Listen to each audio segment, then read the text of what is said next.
ಪ್ರಿಯ ಸ್ನೇಹಿತರೆ, ವಿಜಯಸಿರಿ ನ್ಯೂಸ್ಗೆ ಸ್ವಾಗತ. ನಾನು ಮಂಜುನಾಥ್ ಯಲ್ಲಾಪುರದ. ಅದೊಂದು ಭಾವೈಕ್ಯತೆಯ ತಪೋಭೂಮಿ. ಜಾತಿ ಧರ್ಮಗಳ ಮಧ್ಯೆ ಕಿತ್ತಾಡುತ್ತಿರುವ ಈ ಸಂಕೀರ್ಣತೆಯ ಕಾಲಘಟ್ಟದಲ್ಲಿ ಧರ್ಮಗಳ ನಡುವೆ ಭಾತೃತ್ವದ ಕೊಂಡಿ ಬೆಸೆಯುವ ಮೂಲಕ ಜಾತಿ ಕುಲಗಳನ್ನ ಒಗ್ಗೂಡಿಸುವ ಮತ್ತು ವಿವಿಧ ಧರ್ಮಗಳ ನಡುವೆ ಪರಸ್ಪರ ಅನೋನ್ಯತೆಯ ಮಧುರ ಬಾಂಧವ್ಯ ಬೆಸೆಯುವ ಕಾಯಕದಲ್ಲಿ ತನ್ನನ್ನು ತಾನು ತೊಡಗಿಸಿಕೊಳ್ಳುವ ಮೂಲಕ ಪ್ರಚಾರಕ್ಕೆ ಆತುರೆಯದೆ, ಎಲ್ಲಿಯೂ ತನ್ನನ್ನು ತಾನು ಬಿಂಬಿಸಿಕೊಳ್ಳದೆ ಮನುಕುಲದ ಕಲ್ಯಾಣಕ್ಕಾಗಿ ಶ್ರಮಿಸುತ್ತಿರುವ ಸದ್ಗುರು ಗಾಡಿತಾತ ಅಸಂಖ್ಯಾತ ಭಕ್ತರ ಆರಾಧ್ಯ ದೈವವಾಗಿ ಅವತರಿಸಿದ್ದಾನೆ. ಅಂತ ಮಹಾಮಹಿಮನ 14ನೇ ವರ್ಷದ ಭಾವೈಕ್ಯತೆಯ ಶಿವರಾತ್ರಿ ಉತ್ಸವ ಸಣ್ಣದೊಂದು ಆತಂಕದ ನಡುವೆಯೂ ಸಹಸ್ರಾರು ಭಕ್ತರ ಶ್ರದ್ಧಾಭಕ್ತಿಯ ಮೂಲಕ ಸಂಭ್ರಮದಿಂದ ನಡೆಯಿತು. ಪ್ರಿಯರೇ, ಆ ಸುದ್ದಿಯನ್ನು ನೋಡುವ ಮುನ್ನ ತಾವಿನ್ನು ವಿಜಯಸಿರಿ ನ್ಯೂಸ್ಗೆ ಸಬ್ಸ್ಕ್ರೈಬರ್ ಆಗಿರದಿದ್ದರೆ ಈ ವಿಡಿಯೋ ಕೆಳಗೆ ಕಾಣಿಸುವ ಸಬ್ಸ್ಕ್ರೈಬರ್ ಬಟನ್ ಮೇಲೆ ಕ್ಲಿಕ್ ಮಾಡುವ ಮೂಲಕ ಈ ಕೂಡಲೇ ವಿಜಯಸಿರಿ ನ್ಯೂಸ್ಗೆ ಸಬ್ಸ್ಕ್ರೈಬ್ ಮಾಡಿಕೊಳ್ಳಿ. ತಮ್ಮ ಈ ಬೆಂಬಲವೇ ವಿಜಯಸಿರಿ ವಿನೂತನಕ್ಕೆ ಸ್ಫೂರ್ತಿ, ಪ್ರೇರಣೆ ಎಂಬ ಆಶಯ ನಮ್ಮದು.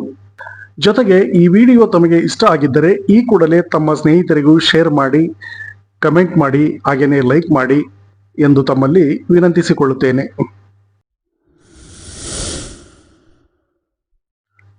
ಸ್ನೇಹಿತರೆ, ಈಗ ಆ ಮಹಾಮಹಿಮನ ಕುರಿತ ಸುದ್ದಿಯ ಟಾಪಿಕ್ಗೆ ಬರೋಣ. ಹೌದು ಗೆಳೆಯರೇ, ವಿಜಯನಗರ ಜಿಲ್ಲೆಯ ಹೂವಿನ ಹಡಗಲಿ ತಾಲೂಕಿನ ಕೊಂಬಳಿ ಗ್ರಾಮದ ಸಮೀಪ ಹರಬಾವಿ ಚಳ್ಳಕೆರೆ ರಾಜ್ಯ ಹೆದ್ದಾರಿಗೆ ಹೊಂದಿಕೊಂಡಿರುವ ಮಹಾತಪಸ್ವಿ ಮಹಾಮಹಿಮ ಗಾಡಿತಾತನ ಸುಕ್ಷೇತ್ರವೇ ಈ ಚೌಕಿ ಮಠ. ಮಠದ ಅಂಗಳದಲ್ಲಿ ಗಾಡಿತಾತನ ಮೂಲ ಕರ್ತೃಗದ್ದಿಗೆಯ ಜೊತೆಗೆ ಮಹಬೂಬ್ ಸುವಾನಿ ದರ್ಗಾ, ಆಂಜನೇಯ ಸ್ವಾಮಿ ಗದ್ದುಗೆ, ಮಹಾಮಾತೆ ಚೌಡೇಶ್ವರಿ ದೇವಿ, ಪತ್ರಿ ಬಸವೇಶ್ವರ ಗದ್ದಿಗೆ ಹಾಗೂ ಸಿಂಗಟಲೂರು ವೀರಭದ್ರೇಶ್ವರ ಸ್ವಾಮಿ ದೇಗುಲಕ್ಕೆ ಸಂಪರ್ಕ ಬೆಸೆಯುತ್ತಿದೆ ಎನ್ನಲಾದ ಪುರಾತನ ಗುಹೆ ಇದೆ. ಈ ಗುಹೆಯೊಳಗೆ ಗಾಡಿತಾತ ಅವರ ಮೂಲ ಕರ್ತೃಗದ್ದಿಗೆಯೂ ಇದೆ. ಇಂತಹ ವಿಭಿನ್ನ ಧಾರ್ಮಿಕ ಪರಂಪರೆಯ ಸಾರವನ್ನೇ ತನ್ನೊಡಲಲ್ಲಿಟ್ಟುಕೊಂಡಿರುವ ಈ ಚೌಕಿ ಮಠದ ಧಾರ್ಮಿಕ ಪರಂಪರೆಯ ಪೀಠಾಧಿಪತಿಯಾಗಿರುವ ಮಹಾನ್ ಸಂತ ಮಹಾತಪಸ್ವಿ ಗಾಡಿತಾತ ಅವರ ಅವಧಿಯಲ್ಲಿ ಚೌಕಿ ಮಠದ ಕೀರ್ತಿ ಪತಾಕೆ ನಾಡಿನ ದಶದಿಕ್ಕಿಗಳಿಗೂ ವ್ಯಾಪಿಸಿದೆ. ಹಿಂದೂ ಮುಸ್ಲಿಮರ ಆದಿಯಾಗಿ ಸರ್ವ ಜನಾಂಗದ ಭಕ್ತರು ಚೌಕಿ ಮಠಕ್ಕೆ ನಿತ್ಯವೂ ನಡೆದುಕೊಳ್ಳುತ್ತಿದ್ದಾರೆ. ದೂರದ ಬೆಂಗಳೂರಿನಿಂದ ಹಿಡಿದು ಶಿವಮೊಗ್ಗ, ದಾವಣಗೆರೆ, ಹಾವೇರಿ, ಧಾರವಾಡ, ಗದಗ, ಕೊಪ್ಪಳ, ವಿಜಯನಗರ, ಬಳ್ಳಾರಿ ಹಾಗೂ ಚಿತ್ರದುರ್ಗ ಸೇರಿದಂತೆ ನಾಡಿನ ವಿವಿಧ ಜಿಲ್ಲೆಗಳಿಂದಲೂ ಪ್ರತಿ ಅಮಾವಾಸ್ಯೆ ಹಾಗೂ ಶಿವರಾತ್ರಿಯ ಭಾವೈಕ್ಯತೆ ಉತ್ಸವಕ್ಕೆ ಜನಸಾಗರವೇ ಹರಿದು ಬರುತ್ತಿದೆ. ಸುಮಾರು 2.5 ಶತಮಾನಗಳಿಗೂ ಅಧಿಕ ಐತಿಹಾಸಿಕ ಹಿನ್ನೆಲೆ ಇರುವ ಚೌಕಿ ಮಠ ಹಲವು ಪವಾಡಗಳ ತಪೋಭೂಮಿ. ಚೌಕಿ ಮಠ ಆರಂಭಕ್ಕೂ ಮುನ್ನ ಈ ಪ್ರದೇಶದಲ್ಲಿ ಗಿಡಗಂಟೆಗಳು ಬೆಳೆದು ನಿಂತು ಕಾಡಿನಂತೆ ಭಾಸವಾಗುತ್ತಿತ್ತು. ಇಂತಹ ಕಾಡಿನಲ್ಲಿ ಶರಣರೊಬ್ಬರು ಆಧ್ಯಾತ್ಮ ಸಾಧನೆ ಸಿದ್ಧಿಗಾಗಿ ತಂಗಿದ್ದರು. ಆ ಶರಣರು ಅಂದಿನ ಧಾರವಾಡ ಜಿಲ್ಲೆಯ ಆಡ್ನೂರ್ ಗ್ರಾಮದ ಹುಸೇನ್ ಶಾವಾಲಿ ಸೂಫಿಗಳನ್ನ ತನ್ನ ಆರಾಧ್ಯ ದೈವವನ್ನಾಗಿ ಸ್ವೀಕರಿಸುವ ಮೂಲಕ ಅವರ ನಾಮಸ್ಮರಣೆಯನ್ನೇ ಉಸಿರಾಡತೊಡಗಿದರು. ಆ ಮಹಾತಪಸ್ವಿ ಸೂಫಿ ಹುಸೇನ್ ಶಾವಾಲಿ ಸಂತನನ್ನ ತನ್ನ ಆಧ್ಯಾತ್ಮ ಕೇಂದ್ರಕ್ಕೆ ಕರೆಸುವ ಬಯಕೆಯನ್ನ ಶರಣರು ಹೊಂದಿದ್ದರು.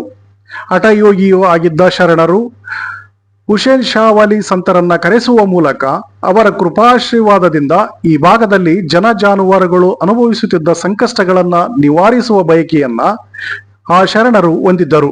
ಹೀಗಾಗಿ ಹುಸೇನ್ ಶಾವಾಲಿ ಸಂತನನ್ನ ಕರೆತರುವ ಹಿನ್ನೆಲೆಯಲ್ಲಿ 21 ದಿನಗಳ ಕಾಲ ಕಠಿಣ ವ್ರತವನ್ನ ಆಚರಿಸಿ, ಅಂದರೆ ಅನ್ನ ನೀರು ತ್ಯಜಿಸಿ ಉಪವಾಸದಂತ ಕಠಿಣ ವ್ರತಕ್ಕೆ ಇಳಿಯುವ ಮೂಲಕ ಹುಸೇನ್ ಶಾವಾಲಿ ಶರಣರ ದೃಷ್ಟಿಗೆ ಈ ಶರಣರು ಬೀಳುತ್ತಾರೆ. ಇಂತಹ ಆಧ್ಯಾತ್ಮ ಶರಣರ ವ್ರತಕ್ಕೆ ಮನಸೋತ ಆಡ್ನೂರ್ ಗ್ರಾಮದ ಸಂತ ಹುಸೇನ್ ಶಾವಾಲಿ ಅವರು ಕೊಂಬಳಿ ಗ್ರಾಮದ ಕಡೆಗೆ ಸಂಚರಿಸಿದರು.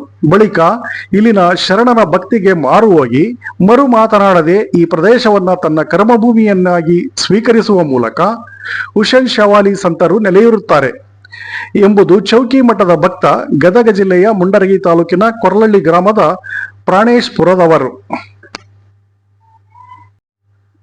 ಒಂದು ಕಡು ಬೇಸಿಗೆಯ ಸಂದರ್ಭದಲ್ಲಿ ಇದೇ ಪ್ರದೇಶದಲ್ಲಿ ಬಾವಿಯೊಂದನ್ನು ಅಗೆಯಲು ಈಗಿನ ಅಗರಿಬೊಮ್ಮನಹಳ್ಳಿ ತಾಲೂಕಿನ ಸೊನ್ನ ಗ್ರಾಮದ ಕಾರ್ಮಿಕರು ಆಗಮಿಸುತ್ತಾರೆ.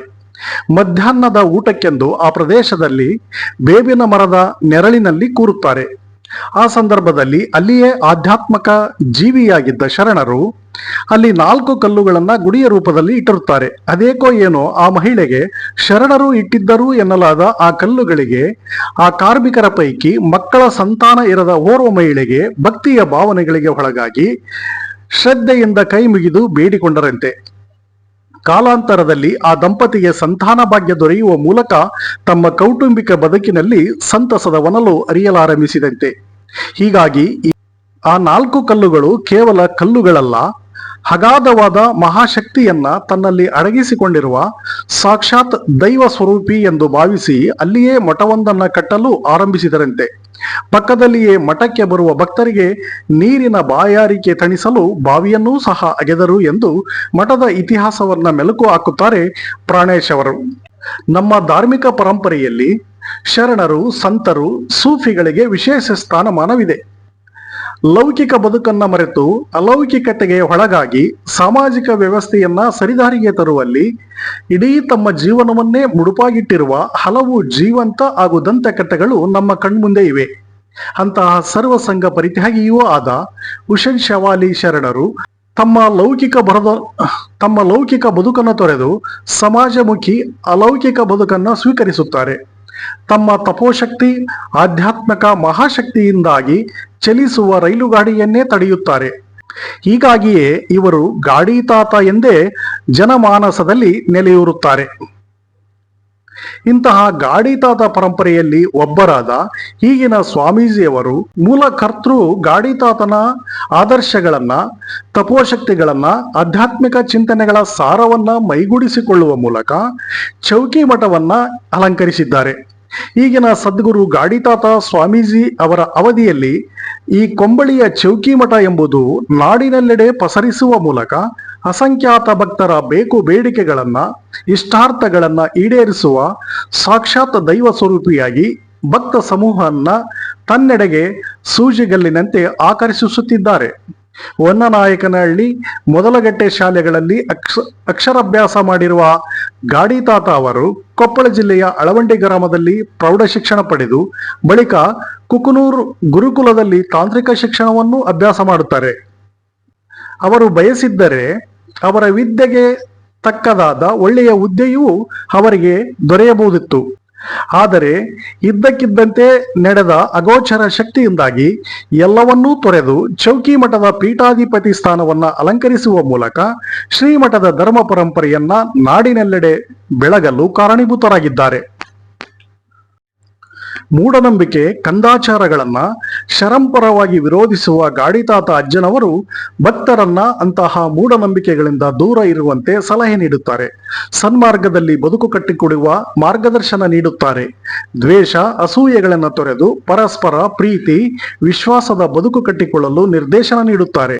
ಅದರ ಜೊತೆಯಲ್ಲಿ ತಮ್ಮಲ್ಲಿರುವ ಅಗೋಚರ ಶಕ್ತಿ, ಕರ್ತೃಗದ್ದಿಗೆಯ ಆಶೀರ್ವಾದದ ಫಲವಾಗಿ ಭಕ್ತರ ಬಯಕೆಗಳನ್ನು ಈಡೇರಿಸುವ ಮಹಾಮಹಿಮನಾಗಿ ಭಕ್ತರ ಭಕ್ತಿಯ ಹೃದಯಾಳದಲ್ಲಿ ನೆಲೆಸಿದ್ದಾರೆ.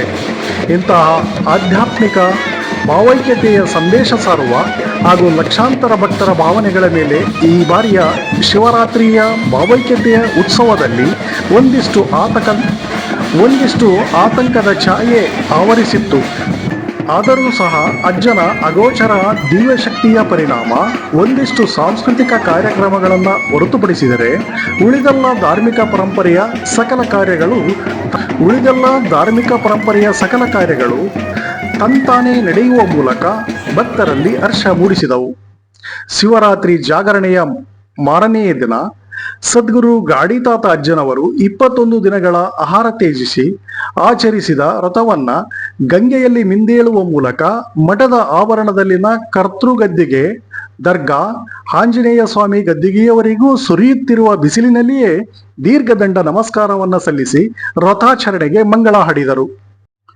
ಬಳಿಕ ಸುಮಂಗಲೆಯರು ಪೂರ್ಣಕುಂಭದೊಂದಿಗೆ ಗಂಗೆ ಪೂಜೆ ಸಲ್ಲಿಸಿ ಆನಂತರ ಕರ್ತೃಗದ್ದಿಗೆ ಬಳಿಕ ಚೌಡೇಶ್ವರಿ ದೇವಿಗೆ ವಿಶೇಷ ಪೂಜೆ ಸಲ್ಲಿಸಿದರು. ನಂತರ ಶ್ರೀಮಠದ ಜಾಂಡವನ್ನ ಆರಾಜ ಹಾಕಲಾಯಿತು.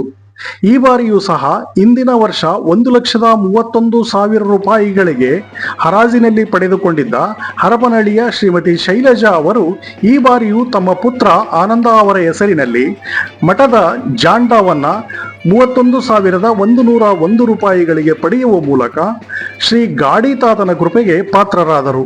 ತಾಲೂಕಿನ ಅರಳಹಳ್ಳಿ ಭಕ್ತ ಸಮೂಹ ಹಳಿಬಂಡಿ ಸೇವೆಯ ಮೂಲಕ 4 ಟ್ರ್ಯಾಕ್ಟರ್ಗಳ ಸಿಹಿ ಪ್ರಸಾದವನ್ನ ಶ್ರೀಮಠದ ದಾಸೋಹಕ್ಕೆ ಸಮರ್ಪಿಸಿದರು. ಮಾರನೆಯ ದಿನವಾದ ಇಂದು ಶಿವರಾತ್ರಿಯ ಅಮಾವಾಸ್ಯೆಯ ದಿನವಾದ ಧಾರ್ಮಿಕ ಪರಂಪರೆಯ ಆಚರಣೆಗಳು ಶ್ರೀಮಠದಲ್ಲಿ ನಡೆದವು. ಸುಮಂಗಲಿಯರಿಗೆ ಉಡಿ ತುಂಬುವ ಕಾರ್ಯಕ್ರಮ ಜೊತೆಗೆ ಕೊಪ್ಪಳ ಜಿಲ್ಲೆಯ ಹಲುವಾಗಲಿ ಗ್ರಾಮದವರು ಸದ್ಗುರುವಿಗೆ ಸಲ್ಲಿಸಿದ ಸಕ್ಕರೆಯ ತುಲಾಭಾರ ಕಾರ್ಯಕ್ರಮ ನಡೆಯಿತು. ನೋಡಿದ್ರಲ್ಲ ಸ್ನೇಹಿತರೆ, ಕೊಂಬಳಿ ಗ್ರಾಮದ ಚೌಕಿ ಮಠದ ಚಾರಿತ್ರಿಕ ಘಟನಾವಳಿಗಳ ಸುದ್ದಿಯನ್ನ. ಇಂತಹ ಮತ್ತೊಂದು ಕೌತುಕ ಸಂಗತಿಗಳ ಸಾರವನ್ನ ಹೊತ್ತು ಮುಂದಿನ ಸಂಚಿಕೆಯಲ್ಲಿ ತಮ್ಮ ಅಂಗೈಯಲ್ಲಿರುತ್ತೇನೆ. ವಿಜಯಸಿರಿ ನ್ಯೂಸ್ಗೆ ಸಬ್ಸ್ಕ್ರೈಬ್ ಮಾಡಿಕೊಳ್ಳಿ, ಲೈಕ್ ಮಾಡಿ, ಕಮೆಂಟ್ ಮಾಡಿ, ಜೊತೆಗೆ ಈ ವಿಡಿಯೋ ತಮ್ಮ ಸ್ನೇಹಿತರಿಗೂ ಶೇರ್ ಮಾಡಿ ಎಂದು ಮತ್ತೊಮ್ಮೆ ತಮ್ಮಲ್ಲಿ ವಿನಂತಿಸಿಕೊಳ್ಳುತ್ತೇನೆ. ವಂದನೆಗಳು.